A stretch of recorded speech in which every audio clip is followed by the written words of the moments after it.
everybody. Welcome back to the Film Buds podcast. This is episode number 175. And my name is Henry. And I'm Paul. This week, we have a bit of a Clint Eastwood special for you.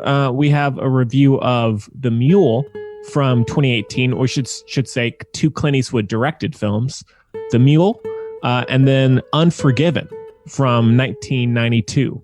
And then we have a listener question concerning Clint Eastwood. So it's going to be a bit of a lot of Clint, Paul. All right. Yeah. If you're okay with that. I mean, we certainly signed up for it. So, I mean, I guess it goes without, saying that it makes sense that our listener question would also. Yeah. Thanks again for joining us once again. Paul, how you doing? I'm doing well. Just sort of hanging out, nothing too much new to report, honestly. Had a nice weekend, celebrated Juneteenth. My parents are out of town, so I didn't celebrate Father's Day with my dad. But we celebrated my mom's birthday with both of my parents right before they left town. So cool. Yeah. How about you? Not too much, really. I went up to the mountains this past week in the Blowing Rock Boone area of North Carolina. So that was nice. I hadn't been up there for a fair bit of time, so that was nice.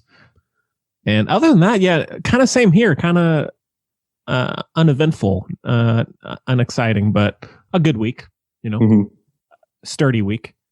So yeah, I guess not a whole lot else to mention, really. Paul, anything for you in particular? No, not really. Yeah. Well, okay. Well, we're killing it this week, Yeah, we are. We're just exciting people. Yeah. Well, I guess with all that said, I guess we can go ahead and get into some movie reviews. So let's get to The Mule from 2018, and we do have a clip. So take a listen. Need help, sir? Officer, hi. You need help? No, I'm fine, thank you. What do you got there? Little pecans. I'm delivering pecans to my niece. Pecans? Yeah, pecans. She makes the worst pecan pie you've ever tasted. I feel sorry for her husband, and I feel sorry for the pecans, too.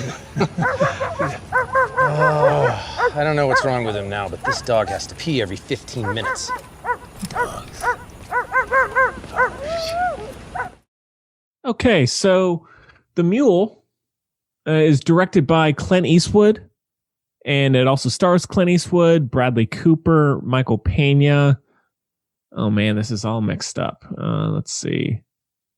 Clifton Collins Jr. Yeah. Geez, who the wife? I can't remember her name. Well, you can look up all that stuff on your own. The synopsis is a 90-year-old horticulturalist and Korean War veteran turns drug mule for a Mexican cartel. So, yeah, this one, a couple years ago, this one came out, and he's done, I guess he did Richard Jewell since then, and I think he has one more coming up, so he's just churning them out. Paul, had you seen this? I had not, no. Okay. I suggested we do this one, so would you like to kick things off? Sure. So I hadn't seen The Mule. I'd seen some Clint Eastwood, movies, some that he had just starred in, some that he had directed. I'd seen like Gran Torino and Hereafter, Sully, J. Edgar, Invictus. So I think years ago I did see Space Cowboys. Oh, yeah. So, I've seen a bit of Clint. I think he is fine. I think that lately I haven't been as interested in some of his stuff. So I haven't really seen a lot of his stuff more recently, up to and including The Mule. Didn't really know what to expect, what I was getting into. And I don't know, it was fine. Yeah. It's kind of it's a typical Clint Eastwood movie where he gets to sort of dodder around and be old man Clint Eastwood. Great stuff. And that's sort of my wide shot review. What about you? Yeah, so I kind of just I don't have a some huge attachment to this movie. I kind of just chose it because I feel like the last couple of episodes I've been picking like my absolute favorite of a director, and I feel like I tried to distance myself a little bit. And for the most part, I really like Clint Eastwood. I kind of grew up with a lot of his like 2000s directorial efforts, and so I like him a fair bit because it's just a very classical style. There's not a lot of fluff there. Sometimes there should be, but I think for the most part it works out well. I agree that a lot of his films recently have not been great. They've been watchable, but it's pretty middle of the road. I mean, he's kind of notorious for doing like one take, for a scene and all that stuff. And sometimes that really shows. Like American Sniper, which we talked about on the show, was not very good. Like Jersey Boys, the 1517 to Paris, things like that are pretty subpar. I do really like Flags of Our Fathers and Letters from Iwo Jima. I like J. Edgar to a certain extent, and I actually enjoyed Richard Jewell a little bit. But anyways, this one I saw in theaters. I didn't have a whole lot of interest in seeing it, but I was bored, so I went out and watched it. And I agree. I like it. I like the simplicity of it. And I think one thing that Clint Eastwood kind of has going for him is there's not a lot of 90-year-old leading actors, And so in a way, I enjoy watching him on screen just because there's so much experience there. And it's kind of rare that you get that these days. And I do really like his performance. I find, and I even thought this in the theater. So Bradley Cooper, this came out, I guess, 3 years ago now. When I saw this, I felt like this was a movie that he did like 10 years ago, but it only came out now because this role kind of seems beneath him at the time. Because like by, 2012, 2013, he was doing like Silver Linings Playbook, Place Beyond the Pines, American Hustle, like really meaty roles. And I was thinking like, what are you doing in this movie? Now, of course, obviously it's a Clint Eastwood movie.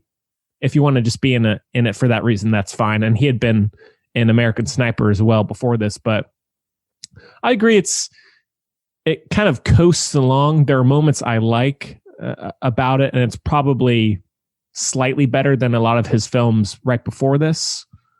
And yeah, I don't know. I guess that's my kind of long-winded initial review.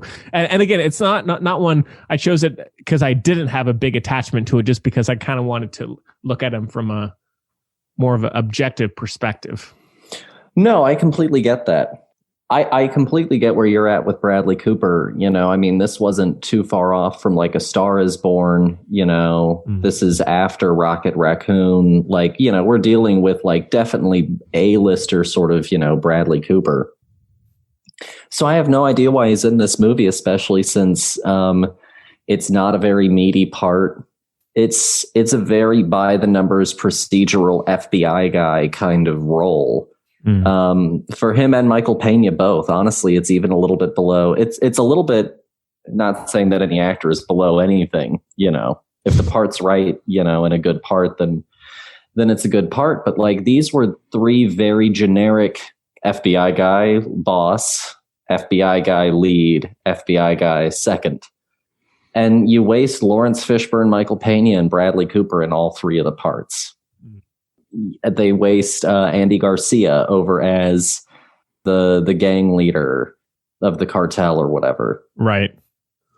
So a lot of actors and characters, or a lot of characters are filled by actors that have a lot of like pedigree, that it feels like they came and did this because it was a Clint movie, which I don't know, maybe if this were a Martin Scorsese film, I'd feel more inclined to just show up. But like, a Clint Eastwood film, I saw the trailer for Jersey Boys. That was enough. Yeah. So saw that one in theaters. I'm sorry. Yeah, me too. So, I think it's definitely an odd movie for me. I think that it falls into like it's fine. It falls into two of his worst isms for me. And those are the weird kind of I'm an old man who doesn't understand modernism and PC culture of like a Gran Torino. And then we get it a little bit here. It's more charming, I think, quotes around charming here than it is in Gran Torino, where he's meant to be sort of, an irredeemable asshole. Mm-hmm. But it has that going for it, which it makes for a lot of just like weird, cringy, awkward moments with 90-year-old Clint Eastwood. Yeah. But now, then I will just say, I did love when he was like absolutely ragging on like millennials and cell phones and the internet. Amazing stuff. Just absolutely tearing him a new one. Just grumpy old man Clint. Yeah. You don't get that much these days. Oh, yeah. And then the other issue is that, and I think you run into a little bit in, our next movie, Unforgiven, he does just sometimes just sort of let things happen, and not in like a sort of Robert Altman way. It's like a slice of life sort of moment. It's just sort of like why this? Like, we really could have cut right here. We could have trimmed up on some of these, tracking shots of his truck moving through a landscape. We really could have trimmed up certain things, or not even trimmed up. We just could have put scenes in certain spots that I think would have helped the movie. Because honestly, for me, its whole theme of, you gotta hold on to your family, I think was just talked about a lot more than it was ever shown. If that makes sense. Yeah. And also one thing, and I mean, we can get to with Unforgiven, but and I've talked about it on the show a lot, Clint Eastwood is at the point where he really has no subtlety in his movies. He may have, themes and ideas like, black and white, black, gray and white, but there's no real intertwining of those ever. And in this, there are some pretty, kind of eye roll scenes of him talking about, or someone talking to him about how he disregarded his family and things that discussions that you would never really hear and felt very written. And he's doesn't have the finesse to really work that in naturally. It just feels very forced and very sentimental.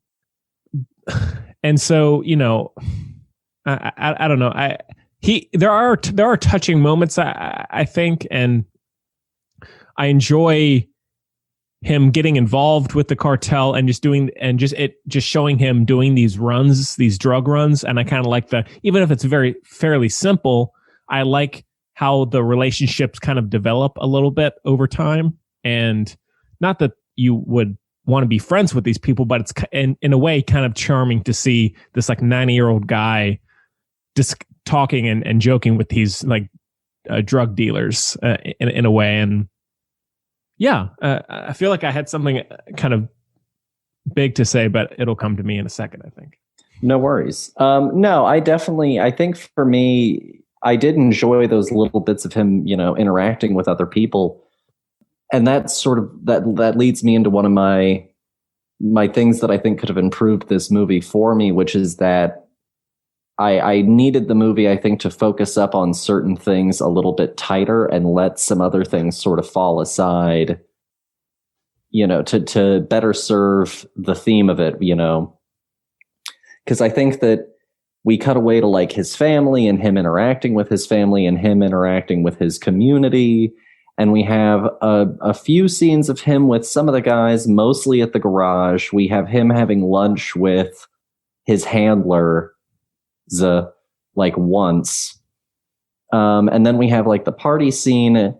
And so then we also we have like the one interaction that he gets with Bradley Cooper about Bradley Cooper needing to fix his life. Mm-hmm. And he sort of spreads this theme of, you need to be a part of your family with everyone, but it doesn't feel echoed anywhere else. He tries to have this moment with his handler after the party where he's like, you should give this life up and you should quit and you should find a different life because these people don't care about you. And it came really out of left field for me because I was like, these guys haven't bonded yet. I haven't seen these guys bond yet. And with Bradley Cooper, it was like we're so busy putting in some other scenes, like we didn't ever once have like the sort of mirroring of Bradley Cooper on the hunt for this guy, not being at home, missing birthdays, being home late, so forth. But it just got told to us, it wasn't like we saw that it was happening to Bradley Cooper and then, Clint talked to him and we saw Clint without his family. So it just felt very vague and very scattershot in sort of how it was trying to handle it. And I feel like that's why we ended up having like a lot of just people conversating and lecturing and telling us about Clint and his family and how important his family was. My favorite scene that was really about him and his family was when he goes to see his wife, who's played by Diane Wiest. And she's dying. And I think that's probably one of the best parts for me regarding him and family in the movie. But for the rest of the time, I felt like it was very scattershot, very vague, and didn't really incorporate the theme as fully as it could have, even in his interactions with people.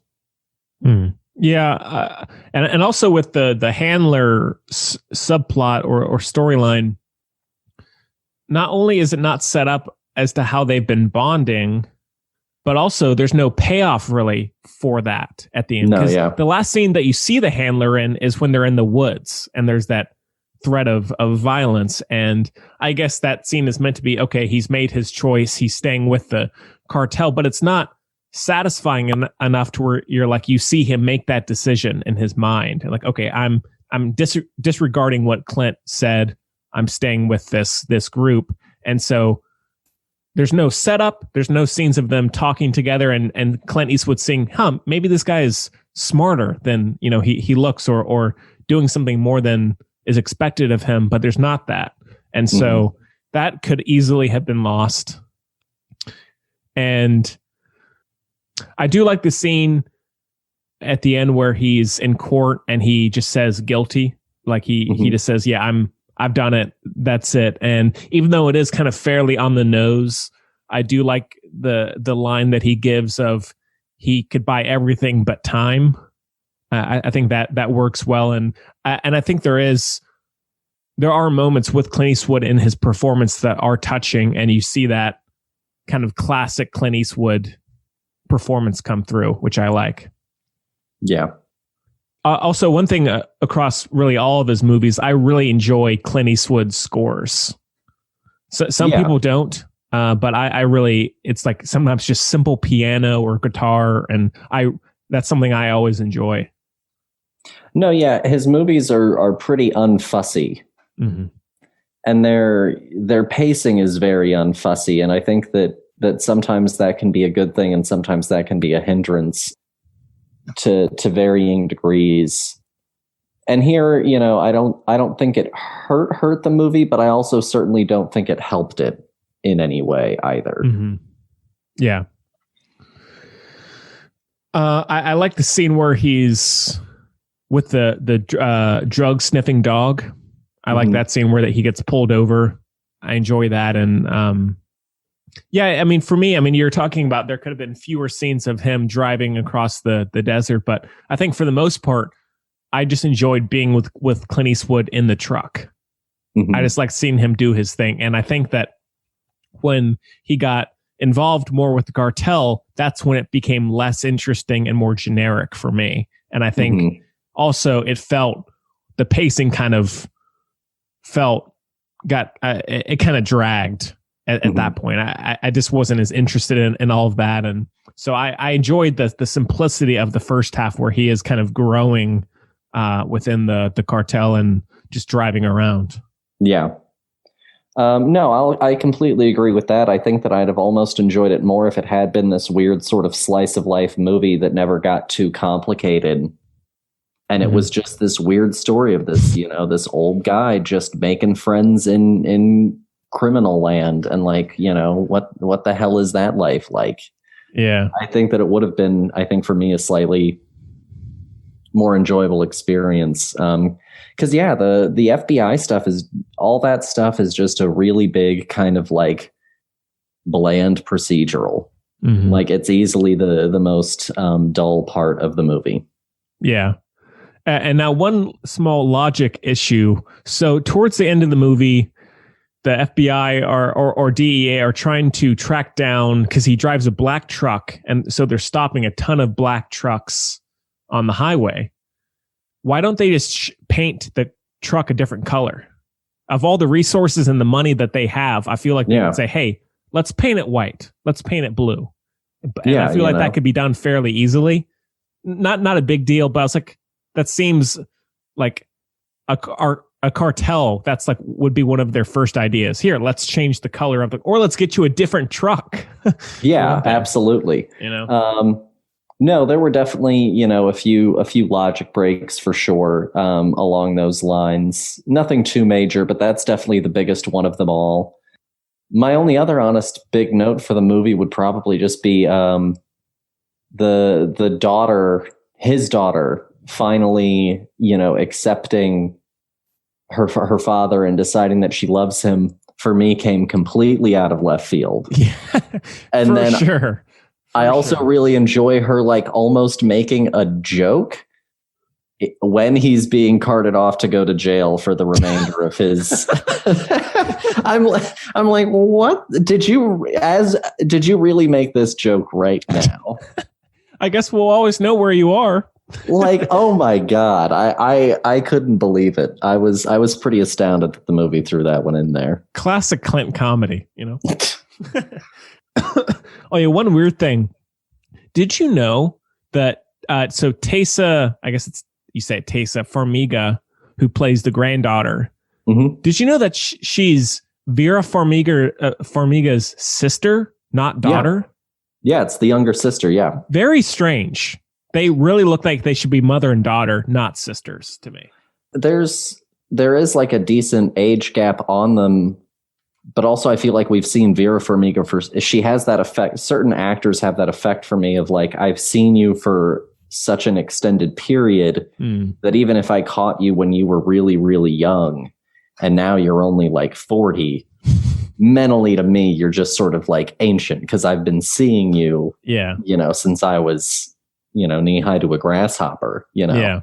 So Raven Simone isn't that old. Raven Simone is Methuselah age to me. I'm astounded that she's still with us. Yeah. But it's just because I've seen her since, I was literally as long as I can remember, I've seen Raven Simone on a screen. So I think that's some of your dissonance. The way that the sister got into it was she started out playing a younger version of Vera in a movie. Right. But now, how does this compare to some of the other recent Clint Eastwood movies you've seen?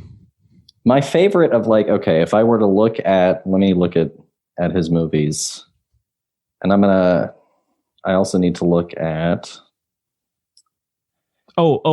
Changeling is my favorite. That's my favorite of his. Yeah. So if we're counting, I guess modern Clint as anything from, I'm going to say after 2010. Then my favorite thing from after 2010 is probably Sully. It's a simple movie, but I love Tom Hanks. I enjoy the story. I love how he used IMAX cameras for the whole thing. I think it gives it a really nice big look. And I really enjoyed it. And I thought that it was just a really fun, straightforward little movie.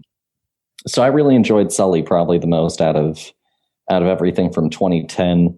If I go beyond that, then my favorite Clint Eastwood movie is probably Clint Eastwood directed movie. I guess I should be specific.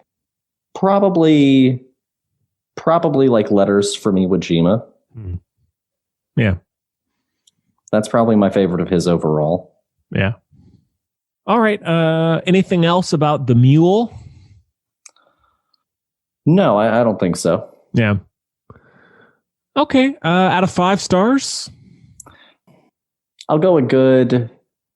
I'll give it a 2.5. All right. I'll go light 3.5. Okay. Yeah. Very light. Just hitting it. Yeah.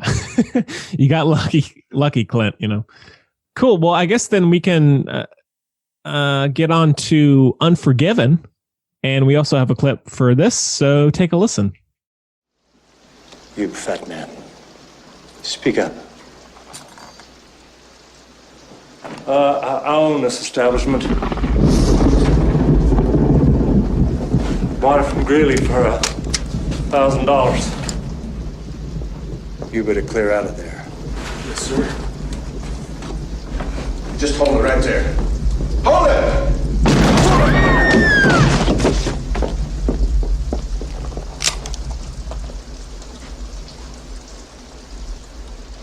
Well, sir, you are a cowardly son of a bitch. You just shot an unarmed man. Well, he should have harmed himself. All right, so as I said before, Unforgiven was released in 1992, and it's also directed by Clint Eastwood and stars him as well as Gene Hackman, Morgan Freeman, Richard Harris, Saul Rubinek, Francis Fisher, Anna Thompson, James Woolvett. Am I forgetting anybody? No, I think that's everyone. Okay.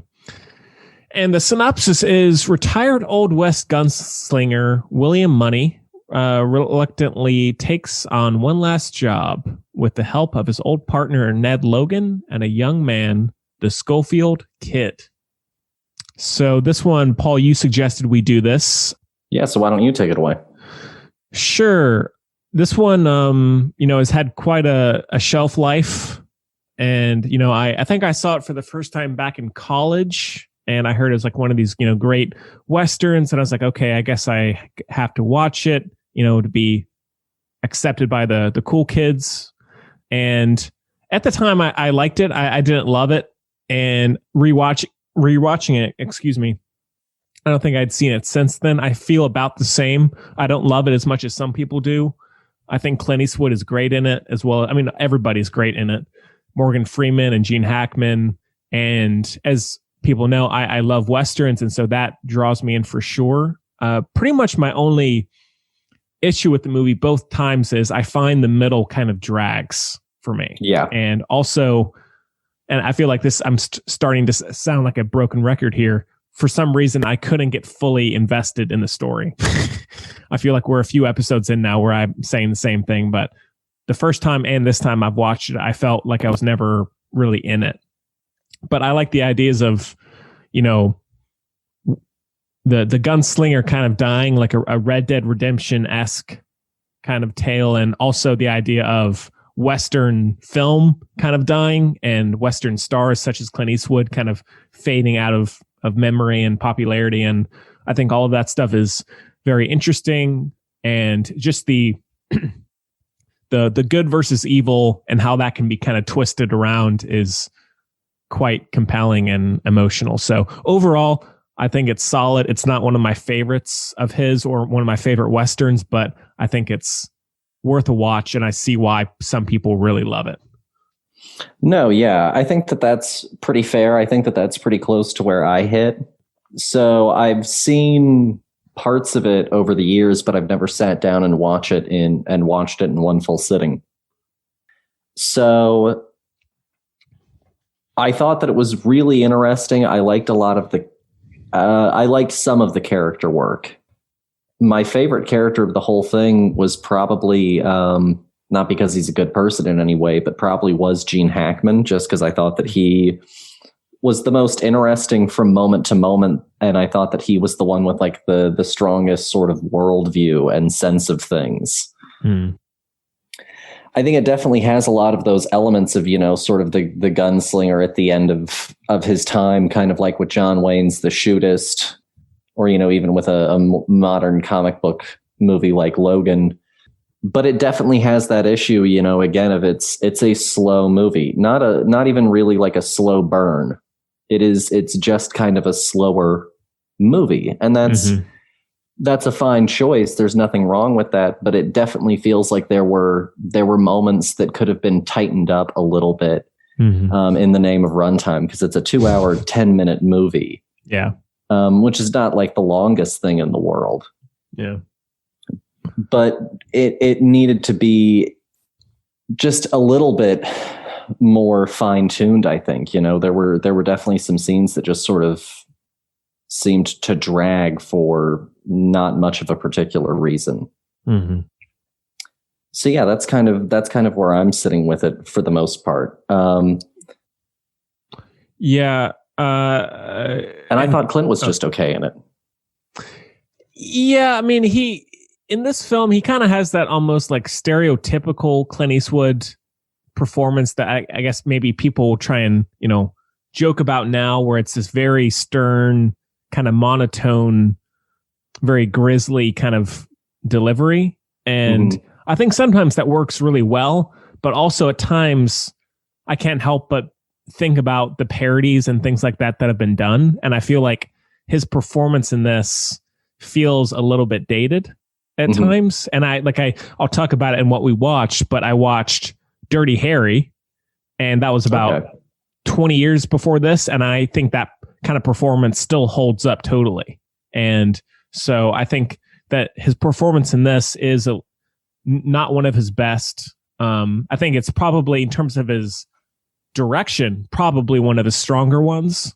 I like the look of the movie as well. I think there's the Schofield kid character who's just kind of, lies through his teeth about what he's done and really brags about it. But at the end of the day, he's kind of a scared little kid. And I like that angle. I like Morgan Freeman's character and how that triangle bounces off each other. And I think the whole sequence at the end in the rain at the saloon is awesome. I love all of that. And even just the sound design of that scene is great. Yeah, but other than that, it drags in a little bit for me in the middle, and I feel at times I struggle to get really invested in the characters and what's going on. No, for sure. And I think that's because the stoicism of classic Clint Eastwood characters here just comes across as just sort of wooden. It doesn't feel like he's really in it the way that he needs to be, honestly, until that last few moments of the movie. He's been shooting movies for a while, and he had been by the time that he was doing Unforgiven.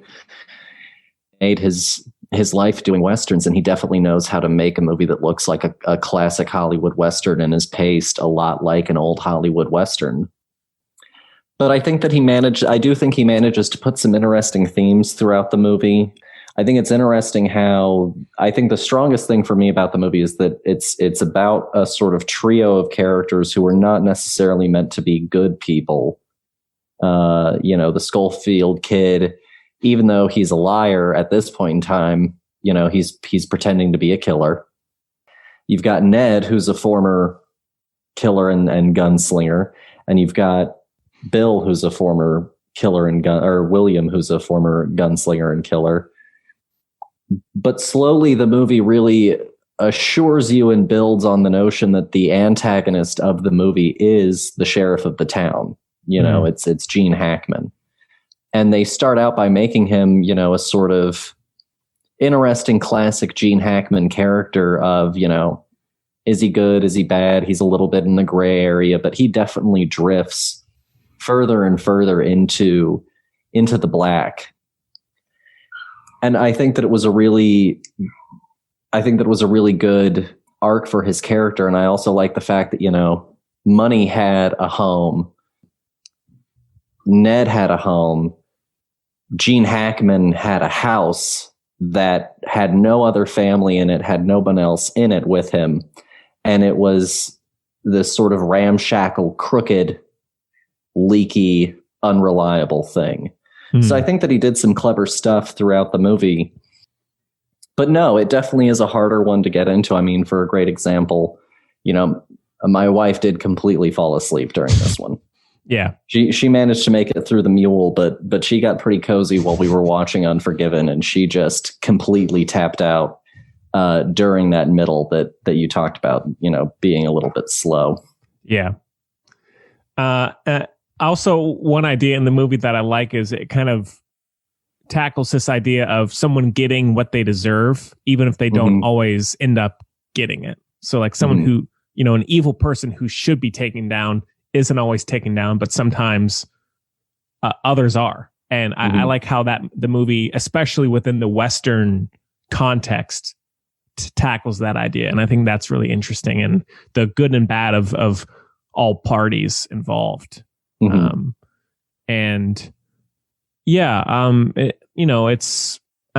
really prefer, just talking about his Westerns, I really prefer some of his earlier ones, not even just ones he's directed, like the Sergio Leone trilogy, and a lot of the earlier ones that he directed in the 70s and 80s, even if he didn't direct all of those. I kind of prefer, like Outlaw Josie Wales and stuff like that. Yeah. And so for the most part, I very much prefer those over this one. Okay. Yeah. No, I think that's very fair. I mean, I'll probably go back to this one again, but there will probably be other Westerns that I revisit before I revisit this one. Yeah, for sure. Yeah, I mean, it's worth watching for sure if you're a Western fan, even if you don't love it. By the end, I think it's still worth a watch, and there's a lot to unpack there. And it definitely was a pretty defining film in his filmography. At the time. Yeah. Well, and I think it's interesting for me to go back to the movies. I was born in 92.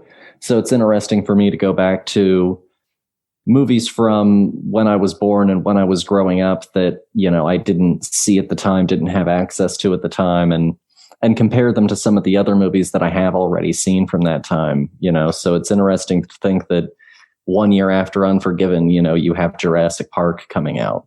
Yeah. It's interesting to think about what else was coming out at that time, who else was working at those times. And also it kind of speaks to the movie itself in terms of what it's saying, where, the Western is kind of dying. Like that, next year we had Jurassic Park, and that the year after that had Pulp Fiction, Yeah.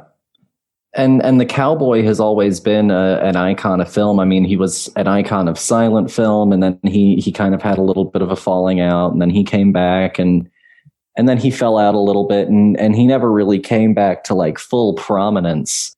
But that story the story at the core of it is essentially someone with their own sort of vigilante code, working outside of the means of what's considered normal to do the right thing, the just thing, what have you. And so that archetype may have changed out of the Western form, but it's still definitely very much alive in media, and it transitioned into cop stories where you had, even things like Dirty Harry, and now I would say that its probably most modern equivalent is the superhero, people like Punisher, or even Tony Stark, really when you boil it down, aren't all that much different than, a man who goes and takes up his, rifle to ward off, invading, marauding outlaws. Yeah. Also, I like how he kills Gene Hackman at the end. Yeah. I like how it actually goes for it and does it. No, absolutely. Also, while I was watching it, I realized how much of this was a reference point for Red Dead 2, because there's an entire plot about it's a B plot. It's a side mission that's about a gunslinger who's an old drunken louse and is telling all of these stories to a biographer. And he has Arthur go out and talk to all of these former outlaw gang members of his, and all of them are like, that guy is completely full of shit. Yeah. And then at the very end of it, you capture one guy and bring him back, and the two of them get into a duel. And actually, they're potentially going to duel, and the one guy refuses, and he gets shot in the back, and then you end up shooting the outlaw. And they write it away into the biography as like it was this last epic showdown between the two classic lawmen. Man, I love Red Dead Redemption. Hell yeah. I love Great it game. So much. Both of them are works of art. Yeah. All right. Anything else about Unforgiven? Almost a criminal misuse of Morgan Freeman. Yeah. Almost. Yeah. Out of 5 stars, then? I'll go 3. Maybe 3.5. You know what? I'll go 3.5. Yeah. I feel like I rated it 4 stars on Letterboxd, but I think I was just being generous. 3.5. Yeah. 3.5. So, all right. I guess we can get going to the next thing. So the Film Buds podcast at gmail.com is where you can reach us at. Also Facebook, Twitter, and Instagram at Film Buds, and also at thefilmbuds.com. And so if you're a new listener, or if you have been listening for a while, you can send us any questions, comments, greetings, anything you'd like to see more of or less of on the show. So we love hearing from you. And the one we got this week was from via Facebook page, and it comes from Kip. And Kip says, "Hi guys, I see you're doing a show on Clint Eastwood. He's one of my favorite actors and directors. What do you think of his career? Do you think he's one of the last true quote unquote movie stars? Love to know what you think on the matter." Kip. Well, Paul, we've talked about him a little bit already, but do you think that, Clint Eastwood is deserving of the icon or legend that a lot of people refer to him as? What are you thinking? I'm not sure that he's one of the last great movie stars. I think he is one of the last vestiges of classic Hollywood on a certain level. And I know that sounds like I'm splitting hairs, and I suppose on a certain level I am, but I feel like it's a little bit of a distinction, just because a movie star for me, it is probably someone who achieved huge success, big name, and was pretty much also just one thing, I think. And that thing was probably an actor. Whereas Clint has sort of dabbled around enough, and also there is a whole generation who I think has no idea really who Clint Eastwood is. Right. So I think that he's one of the last, sort of classic vestiges of an older bygone era of Hollywood, but I'm not sure that I would call him a last great movie star. On his career overall, it's as mixed a bag as any. Everyone has highs, everyone has lows. Some people have more, some people have more highs, some people have more lows. So I think that it's pretty indicative of someone who was, working in the studio system for a long time. He was like a studio director. And so some of those things were probably things that he really wanted to do. And some of those things were probably things that he just got for a long time. And I think that he'll always be remembered for certain things, but I'm not sure, if I fling myself 50 years into the future, do I think that there will be a handful of Clint Eastwood things that we still talk about? Yeah.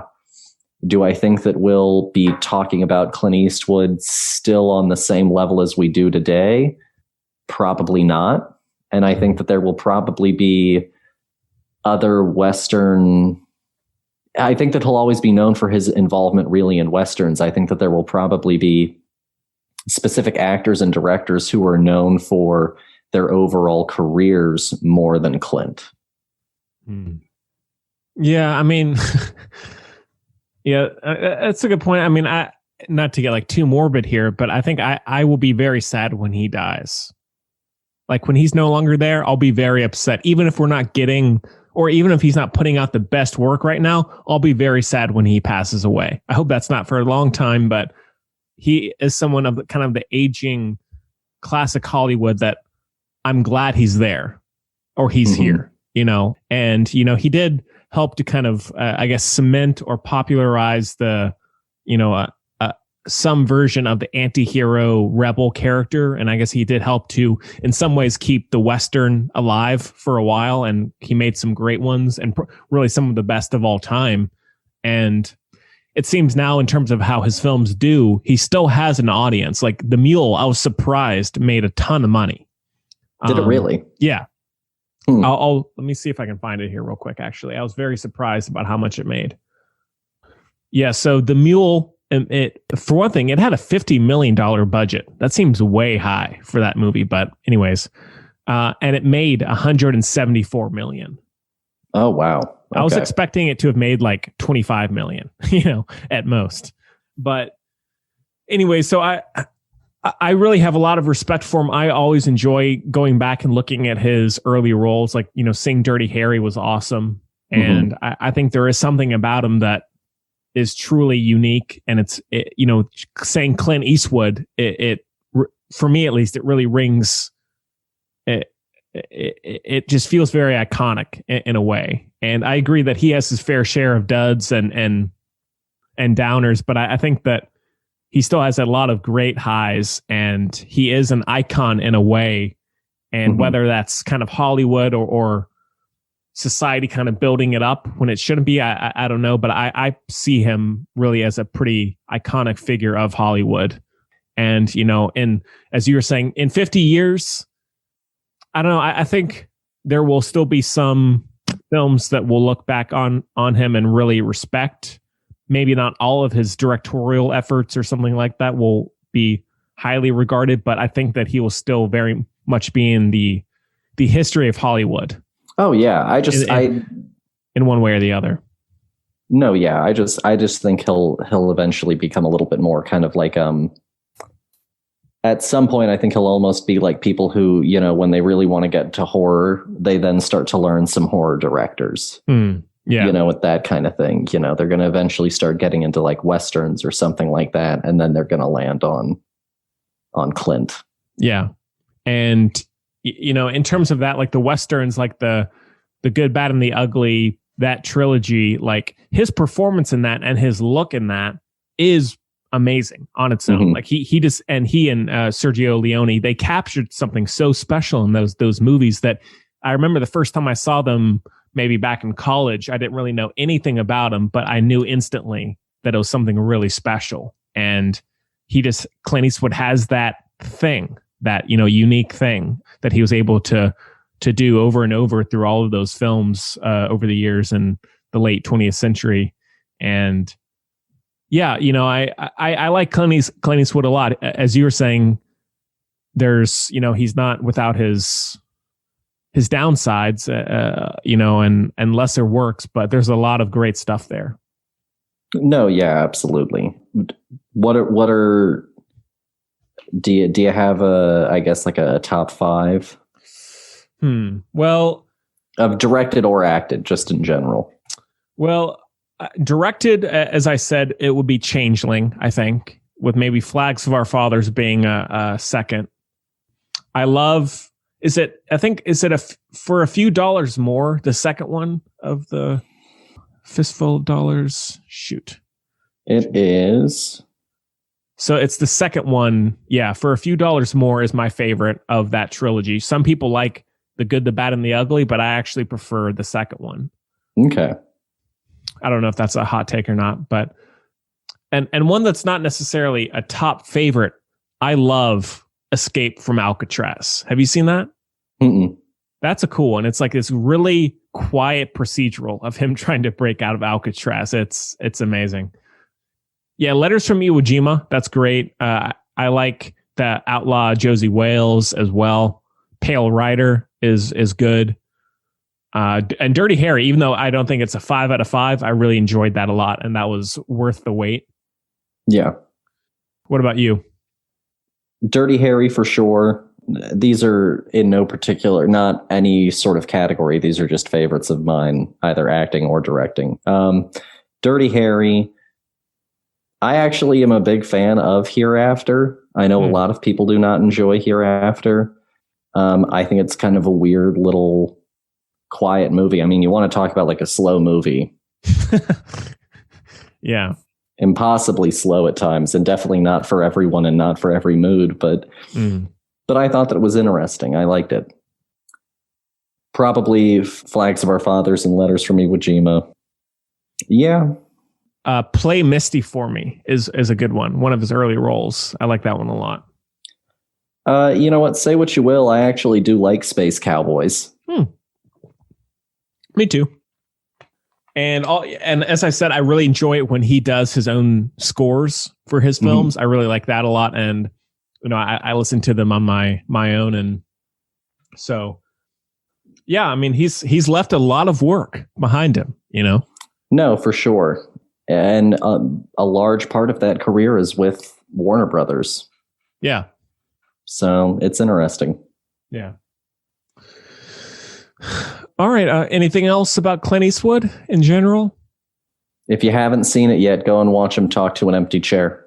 Yeah. Great moment. Just go and put in Clint Eastwood empty chair 2012. You'll have a blast. Yeah. I was wondering if I was going to try and bring that up, but yeah. So cool. Well, I guess, yeah. And if anybody out there has Clint Eastwood favorites or anything like that, send us your thoughts on email or on social media. We'd love to hear your thoughts on the matter. And thanks again for the question, Kip. Yes, thank you, Kip. So, and once again, the FilmBuds podcast at gmail.com is where you can send us those. And all of that is in the show notes as well, in case you need clarification or spelling or any of that good stuff. So, Paul, what do you want to do? You want to end off with some picks of the week, unless there's any news you had? I don't have any. No, I was just going to let listeners know also that I'm now on Letterboxd as well. That's right. Yes. You could go and find me at PBDJ92 over on Letterboxd. I went through and added in, some old favorites, some stuff that I've been watching for Film Buds. Not all of that is reflective of things that I have necessarily truly watched recently. Some of them are. I did recently rewatch Jurassic Park, actually. But yeah, so you can go and you can see some of the reviews for stuff that I watch beyond what I watch for Film Buds. Yeah. Yeah. And mine is at Henry Fairdy, and I can put Paul's account in the show notes as well. And yeah, we got a few followers on Letterboxd from Film Buds people, which is cool. And also Jacob Bowers is also on it, and Sky Tilley, although I think he used it for like a day and then kind of gave up on it. But Jacob Bowers, who's been on the show a lot, has one as well. Oh, and Nick Delgadillo has one too. Yes, friend of the show, Nick Delgadillo has one as well. Yeah. So cool. All right. Well, I guess we can end off with our picks of the week. Paul, what you been watching? So I've been watching a good amount of TV lately. I recently started watching the M.O.D.O.K cartoon on Hulu. Huh. It's a new sort of Robot Chicken-esque stop-motion animated show about the character M.O.D.O.K, who is one of the villains from Marvel Comics. And it stars Patton Oswalt, and it has several other actors who were comedians cameo in it throughout. Bill Hader shows up in it. Nathan Fillion shows up in it. The first episode is not my favorite, but I think that the show gets better progressively as you get into it. And I really enjoy the characters and some of the things that they do with animation. There are certain parts of it that are very grating and very... it feels like they sort of checked a box. Yeah, we need weird child that is openly just the weirdest, quirkiest child. Every quirk is in this child kind of thing. Mm-hmm. Like if you put all the Belcher children into one, almost, gotcha. It feels like. So that's a little bit of a down note, but for the most part, I think that it's enjoyable. I like it well enough that I think that if you're into comics and also want to watch adult animated things, then this is a good bit of adult animation for you to go. And I think all 10 episodes are already posted. So that's a good one. I started watching Love, Death, Robots. Oh, yeah. On Netflix. Have you watched any of it? The first season. Okay. My wife and I have just been like skipping around watching random episodes. Yeah. And it's an absolute blast for us. I think we're pretty much halfway or more done with it. We've really, really been enjoying getting into those. I think they're so fun. I think that they're super cool. And I'm a big, big fan of that. I've really been enjoying that. I don't know if it's supposed to get a third season or not. I don't know. I mean, the second one just came out. My guess is that they probably will, but okay. I don't know. I think my favorite one of my favorites that I've seen is the very first one. That kind of like anime-esque, like, I don't know what you call it, Mortal Kombat almost kind of thing. It's only a couple minutes long as well. Like kind of Ghost in the Shell. Love that. My favorite, honestly, I think so far has been the one about the giant that washes up on the shore. Yeah. That one's one of my favorites so far. I really enjoy the one about yogurt taking over. Some of their hyper, more violent-y action ones are super fun and super visceral and cool, but I really enjoy the ones that kind of take their premise and really live in it in a big, big way. My least favorite so far has probably been the Junkyard one.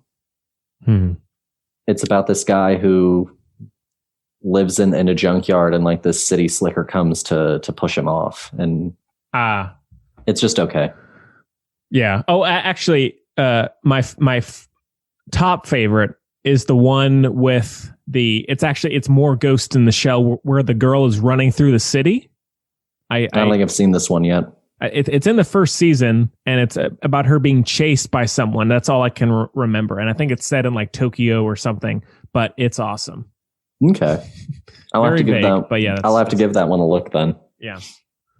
And then movie-wise, I recently rewatched Zack and Miri Make a Porno. Oh yeah, classic. I really like that movie. There are definitely some jokes in there that are very early 2000s that don't necessarily 100% stand the test of time. But they're not that bad in the grand scheme of things. And they pretty much, for me, happen almost exclusively in like the first 15 minutes of the movie. Right. And I think it's a really charming, sweet little movie. I like Kevin Smith a fair bit, though. Yeah, I know that a lot of people don't see anything cute or charming in how vulgar and weird he can be, but I'm taken in with it. I think that he does interesting little movies, and Zack and Miri, I think, is one of the most legitimately out and out like funny movies that he has done. I agree. And that's a lot of what I've been watching lately. I've also been playing some Train Simulator, which has been a lot of fun. Yeah. I like trains. Fun fact, I'm terrible at it. Okay. And actually, one little piece of news. I saw that the upcoming Transformers film that's going to be directed by the Creed 2 director and starring the In the Heights guy, the main guy, is coming out in 2022. It has an official release date now. Yeah, we'll see how that goes. Yeah. So anyhow, not a whole lot for me. I've been rewatching a few Columbo episodes. It's awesome. It's one of my favorite shows. I watched Dirty Harry for the first time, which I thought was awesome. And I'm looking forward to seeing the other films. I wasn't expecting it to be so tame. Like, I thought it was going to be a little bit more crazy, but one thing is the villain in this movie is like disturbing even now. Like, it's a pretty crazy performance and character even for even now. And I can't even imagine at the time. And so, yeah, really enjoyed it. Really, where the plot goes and how it ends up is really interesting. The different ups and downs, and so I really enjoyed that, and I really like Clint Eastwood in it. I've also been watching the first season of Vice Principals, the HBO show with Danny McBride and Walton Goggins, and they're these two vice principals at a high school, and they really hate each other, and they try and sometimes work together, other times bring each other down, and it's just a very absurdist comedy, and it's co-created, I think, and written by Danny McBride, and so you can kind of expect, it's very it's Pineapple. He didn't write it, but Pineapple Express in a way, and a little bit of Your Highness in there, or something like that. Yeah, well, it's he, and if I'm not mistaken, it's their production company jointly. It's Danny McBride and David Gordon Green. Oh, really? Okay. If I'm not mistaken, because it's definitely David Gordon Green's production company that helped with production of that film. I know that for sure. Gotcha. And so, yeah, it's really fun. My really only complaint is I the first season is like 9 episodes, and they're about 30 minutes each. And I'm on episode 5, and I feel like it could end here. Like it feels a little extended for what's there, but there's still some really funny moments, and I really like Danny McBride and Walton Goggins a lot, and they're great together. And so that's been fun. And then lastly, I rewatched Spider-Man Far From Home last night, which I really enjoy, and Jake Gyllenhaal is amazing, as I've said before, and I love the Mysterio character. I love the twist with that, all of that, and I love the look. Yeah, it's my favorite of the Spider-Man films in the MCU. Okay. Yeah. I'll have to let you know how it stacks up when I get to that one. I've gotten a little derailed in the Marvel films. I think we just did Homecoming, so next up is Black Panther for us. Oh man. It's going to be a big one. Oh yeah, it's a great one. Yeah. And I believe that is it. I haven't been watching a whole lot this week. No, yeah. We've mostly been doing a lot of TV. Oh, we did the Rick and Morty season 5 premiere. Oh, how was it? A really solid episode. I mean, it's not one of their big, like, mind bending, crazy episodes. It was just a really, really solid Rick and Morty episode. It was funny. It was interesting. It did have it did further Morty's story in like a really interesting way, but it didn't overextend itself for a first episode. It was a home run, first episode back. Yeah. I liked it. Okay. All right. Paul, anything else you want to mention about anything? No, I think that's pretty much all I got. Yeah. All right. Well, I guess that is about it for the show this week, unfortunately. Now, next week, Paul, what you thinking? I mean, there's, a lot of, I suggested we do the Clint Eastwood thing. So if you're feeling something in particular, I'm up for it. There's a million possibilities. I don't know if there's anything new on VOD coming out, really, but not that I can tell. And one thing, at some point, with you having brought it up, I haven't seen a lot of Rick and Morty. So at some point, we should do a Rick and Morty show at some point. No, I'd be game for that for sure. We could do it season by season if you wanted, or we can try and do like the first 4 seasons kind of at large and like a special episode if you wanted to. Yeah, for sure. Anything striking your interest, or should we wait? Let me look just a second. Yeah. Or let me look at, and I'll message you shortly. Okay. In the next few days, and we'll get it all passed. All right. Sounds good. So yeah, stay updated on social media for that, and at thefilmbuds.com, and you can find out more about the show there, and get some bonus shows, all that good stuff. And so yeah, well, cool. Paul, thanks as always, man. Appreciate it. Yeah, thank you. Yeah. It's always a good time. It's always a good excuse to watch something interesting and that kind of thing. So it was a good time. Yeah, same here. Okay, everybody. Well, we hope you enjoyed it as much as we did, and we'll see you next time.